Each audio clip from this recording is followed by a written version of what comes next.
Students, today the topic is conics.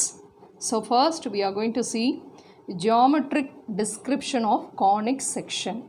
Okay, see, we'll consider the fixed line which intersects the vertical line. Okay, the fixed line intersects with the vertical line at a point. Through that point, the vertical line rotates. We will get a double right circular cone. Okay, through the intersection point, the vertical line rotates. You will get a double right circular cone. Okay, so in this double right circular cone, the intersection point is called the vertex. You see, the fixed line is called the axis, and the rotation, that is rotating vertical line, is called the generator. Rotating the vertical line is called the generator. Okay, so the angle between the axis and the generator is called the vertex angle. So on the lateral surface of the cone, you see that it is called the nap. Okay, so here you are having one nap. In the same way, above also you are having one nap. So the double right circular cone having two naps. You see that this right circular cone, which is intersected with the plane at different angles, you will get different form of conics. That only we are going to see now. You see now, look at this. So it's a double right circular cone. So here I have drawn the plane.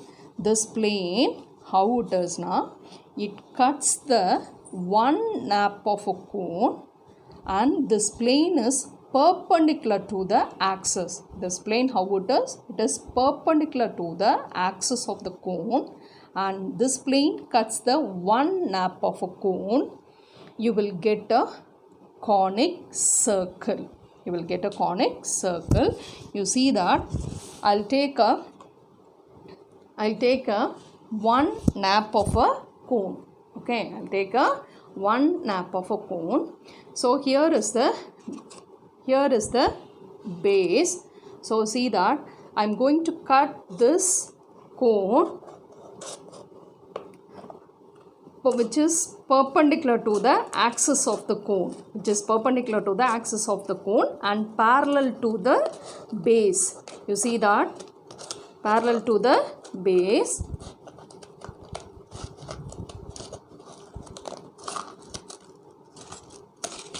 See that what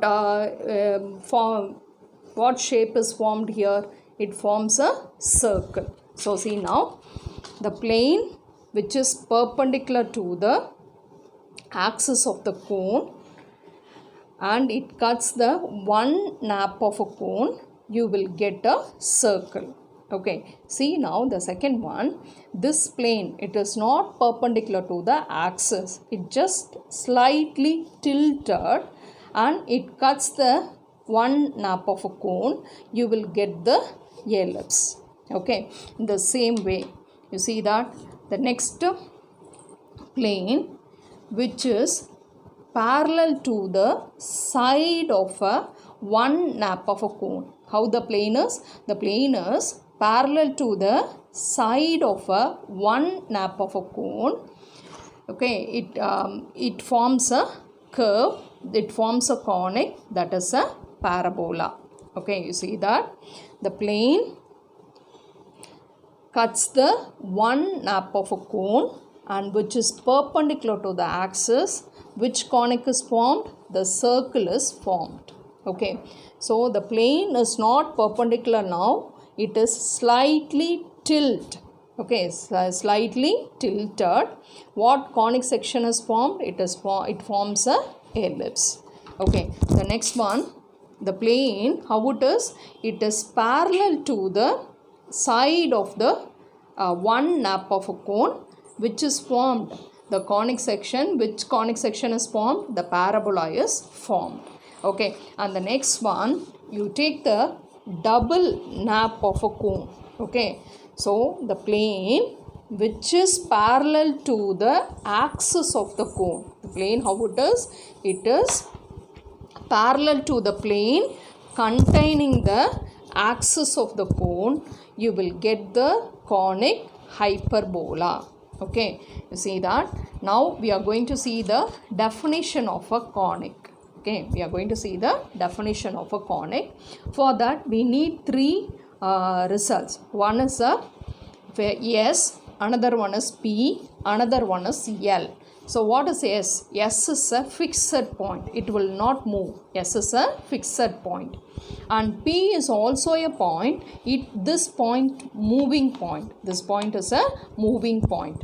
And the next one, L. L is a fixed line. Okay. So see the definition.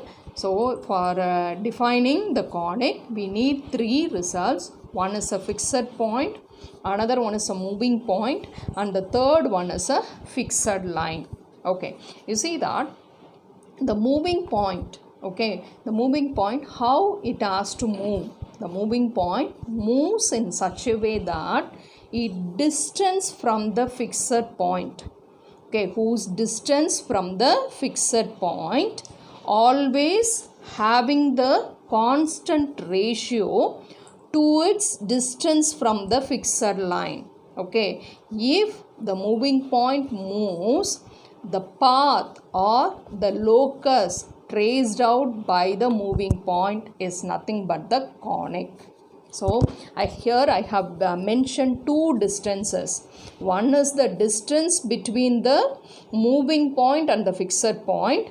Another distance from the moving point to the fixed line. Okay, so here SP and PM, the ratio of the two distances is constant. That I have mentioned here.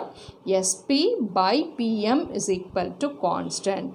If any point moving in such a way, the path of the moving point is called a conic. You see the definition. A conic is the locus of a point. Locus means the path. The path of a point which moves in a plane so that its distance from the fixed point, bears a constant ratio to its distance from a fixed line. Okay, so that is SP by PM bears a constant ratio. Okay, so the fixed point S is called the focus, and the fixed line is called the directrix, and the constant ratio is called the eccentricity. That eccentricity is denoted by the letter small e. You see now, the definition is, the conic definition is SP by PM is equal to constant. Okay, if any point moving in such a way, SP by PM is equal to constant, the path traced out by the moving point is nothing but a conic. The fixed point is called the focus, and the fixed line is called the directrix. The constant ratio is called the eccentricity, which is denoted by E. So using the E, using the eccentricity, we can classify the conics. If the eccentricity, that is the constant ratio, is equal to 1, then the conic is a parabola. That is, what is E? SP by PM, that only E. So see, for parabola, E is what? E is equal to 1. SP by PM is equal to 1. So SP is equal to PM. So in SP distance and PM distance, both distance are equal, that conic is a parabola. Adutha, E is less than 1. Less than 1 means the conic is a ellipse. If E is greater than 1, the conic is a hyperbola. Okay, see now, the next one, we are moving to the general equation of a conic.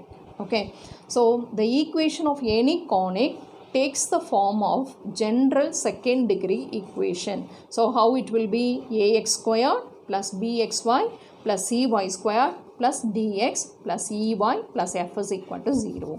Okay, the second degree equation only it will takes. Okay, how to identify if the second degree equation is given, how to identify the conics. So here we are, I'm using the shortcut to identify the conics. So first you have to find the discriminant. What is the discriminant?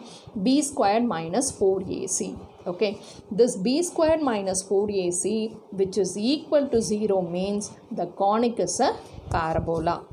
B squared minus 4ac is greater than 0 means the conic is a hyperbola. Okay, b squared minus 4ac which is less than 0, you are having two types of conic. It may be circle or it may be ellipse. When you are going to get the circle, you see that first one, b squared minus 4ac, how it should be? It is less than 0. In the less than 0, b is equal to 0. What is b? It's a coefficient of xy.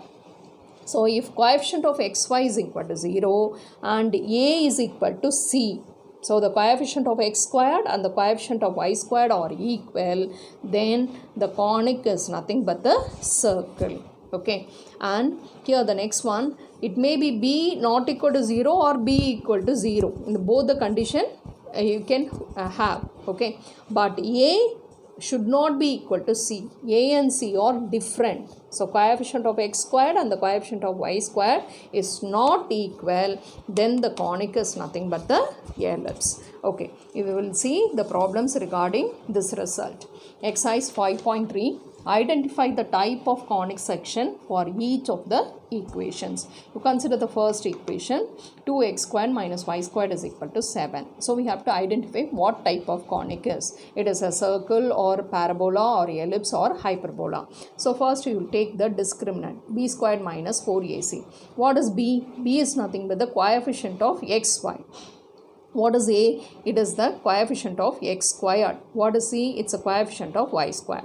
See, in this equation no xy term. So b squared is 0 minus 4 into, what is a? A is nothing but the coefficient of x squared, that is 2. So 4 into 2. Okay, what is c? C is nothing but coefficient of y squared, that is minus 1. So when you multiply, you will get the answer as plus 8. How is your 8? It is greater than 0. So look at this. B squared minus 4ac is greater than 0. The conic is nothing but the hyperbola. So the type of conic is a hyperbola. Take the second equation. So go for the discriminant, b squared minus 4ac. What is b? Coefficient of xy. You look at this equation, no coefficient of xy. So it is 0. Minus 4 into, what is a? It is 3. What is b? What is c? It is also 3. So the answer is minus 36. Minus 36, how it is? It is less than 0. So less than 0 means what you have to see? You have to see what is b. B is equal to 0. And how is your a and c? They are equal.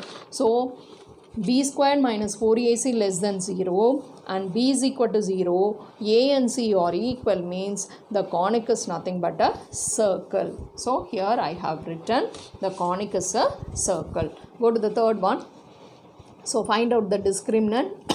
Here b is 0, a is 3 and c is 2. Okay, so the answer is minus 24. Minus 24 is less than 0. So see that here b squared minus 4ac less than 0.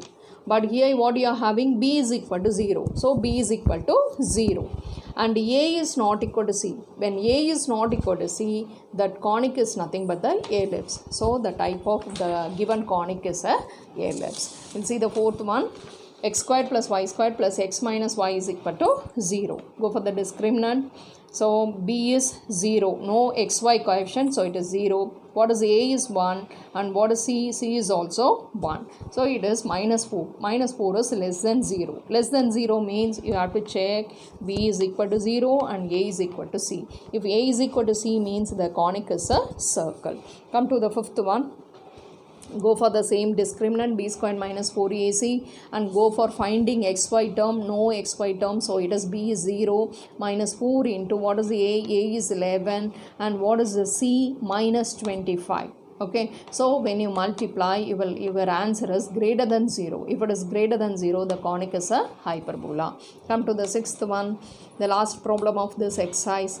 Go for the discriminant, which is equal to, okay, b square minus 4ac is equal to, b is 0, a is no coefficient of x squared, that also 0, and coefficient of y squared is 1. So the whole term will become 0. The discriminant is equal to 0. The conic is a parabola. Thank you, students.